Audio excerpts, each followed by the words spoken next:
ایک صحابی تھا حضور کا، اس کا ظاہر نام تھا، وہ دیہات کی ترکاریاں لاتا اور مدینے میں بیچتا، اور حضور علیہ الصلوۃ والسلام شہر کی چیزیں اسے تحفے میں دیتے۔ ایک دن وہ کوئی چیز بیچ رہا تھا، حضور پیچھے سے گئے، چپکے سے جا کے اس کی آنکھوں پہ ہاتھ رکھ لیا۔ یہ کبھی آپ نے بھی کیا ہوگا، اس کو کہتے ہیں کولی بھرنا۔ جب آپ کا کوئی گوڑا دوست ہو، بڑا جانی اور جگری، جس سے آپ بڑے فرینگ ہو، تو پھر وہ بیٹھا ہو اور آپ پیچھے سے چپکے سے جا کے اس کی آنکھوں پہ ہاتھ رکھ لیتے ہیں، اور پھر وہ بولتا ہے کہ کون ہے، اور آپ یہ دیکھنا چاہتے ہیں کہ میرا نام کس نمبر پہ آتا ہے۔ بات تو کرتا ہے کہ جناب تجھے یاد رکھتا ہوں، تو آج میں نے ہاتھ رکھے ہیں، تو ظاہر اپنے قریبی دوستوں کا نام لے گا، تو میں کس نمبر پہ آتا ہوں۔ تو کسی کی کولی بھرنے کا مطلب یہ ہوتا ہے میں دیکھوں تو صحیح اس کو میرے سے محبت کتنی ہے۔ تو اللہ اکبر، وہ بیٹھا تھا، حضور پیچھے سے گئے، چپکے سے جا کے اس کی کولی بھر لی۔ اب حضور کے ہاتھ آنکھوں پہ آئے ہوں اور سینے تک ٹھنڈ نہ گئی ہو، یہ کیسے ہو سکتا ہے؟ اس کو نہ پتا چلا ہو کہ حضور ہے۔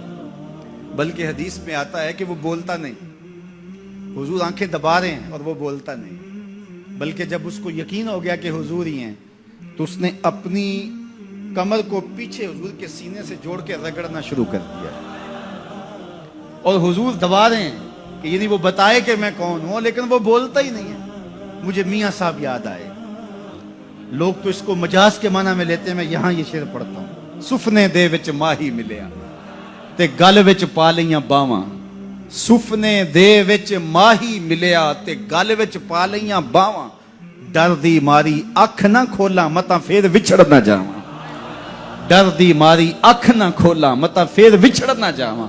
تو حضور آنکھیں دبا رہے ہیں اور وہ نہیں بولتا۔ حضور خود ارشاد فرمایا اس غلام کو کون خریدے گا؟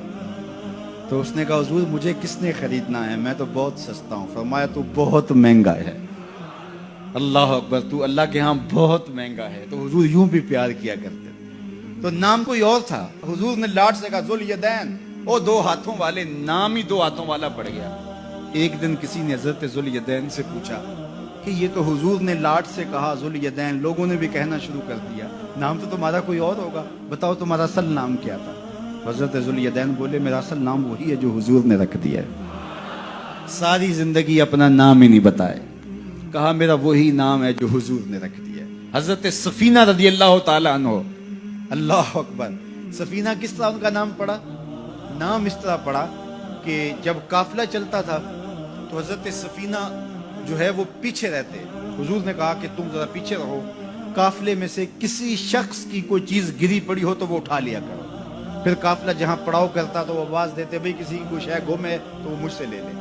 تو کسی کی کوئی چیز گری ہوتی، کسی کا جوتا گرا ہوتا، کسی کی کوئی اور چیز گری ہوتی، کسی کا کوئی برتن گرا ہوتا، تو وہ ایک دن حضور نے دیکھا کہ انہوں نے بہت ساری چیزیں اٹھائی ہوئی ہیں، اور سفینہ عربی میں کشتی کو کہتے ہیں، بڑی کشتی کو۔ تو حضور نے فرمایا تو سفینہ ہے، تو کشتی ہے؟ اللہ اکبر، نام ہی سفینہ پڑ گیا۔ ایک قافلے میں بچھڑ گئے، پیچھے رہتے تھے، بچھڑ گئے، قافلہ نکل گیا۔ اب جنگل ہے اور کوئی رستہ سجھائی نہیں دے رہا۔ خیر کیا دیکھا کہ ایک شیر ہے، انسانی بو سونگ کے حملہ آور ہونے کے لیے آگے بڑھا۔ تو شیر جب قریب آیا نا اور حملہ کرنے لگا، تو حضرت سفینہ نے شیر کو کیا کہا، سن لو ذرا۔ شیر کو مخاطب ہو کے اس کی آنکھوں میں آنکھیں ڈال کے کہا یا ابل حارث انا مولا رسول اللہ صلی اللہ علیہ وسلم، اے جنگل کے بادشاہ سن، میں رسول اللہ کا غلام ہوں۔ بس آپ کے کہنے کی دیر تھی، اس نے دم ہلانا شروع کر دیا، اور وہ آگے آگے چلتا تھا۔ راوی لکھتا ہے کہ وہ آگے آگے دوڑتا تھا اور آوازیں نکالتا تھا، اور اگر اور کوئی جانور ہوتا تو اس کو بھی کہتا پیچھے ہٹو۔ وہ پروٹوکول گاڑی نہیں ہوتی، وہ پروٹوکول کے طور پہ آگے آگے چل رہا تھا، یہاں تک کہ قافلے تک پہنچا کے پھر واپس آتا ہے۔ جو خدا اور رسول کا ہو جاتا ہے، زمانہ اس کا ہو جاتا ہے۔